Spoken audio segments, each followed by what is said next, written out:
দেশের ২৩তম রাষ্ট্রপতি হিসেবে মির্জা ফখরুল ইসলাম আলমগীর শপথ নেবেন আজ। সন্ধ্যা ৭:৩০টায় বঙ্গভবনে নবনির্বাচিত রাষ্ট্রপতির শপথ গ্রহণ অনুষ্ঠিত হবে। জাতীয় সংসদের ভারপ্রাপ্ত স্পিকার কায়সার কামাল নবনির্বাচিত রাষ্ট্রপতিকে শপথ পড়াবেন।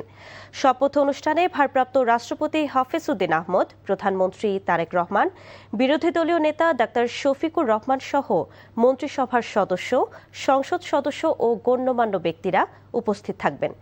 গতকাল জাতীয় সংসদের অধিবেশন কক্ষে রাষ্ট্রপতি নির্বাচন অনুষ্ঠিত হয়।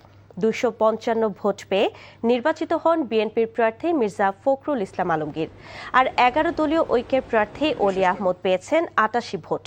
সিএসি এএমএম নাসির উদ্দিন মির্জা ফখরুল ইসলাম আলমগীরকে বিজয়ী ঘোষণা করেন।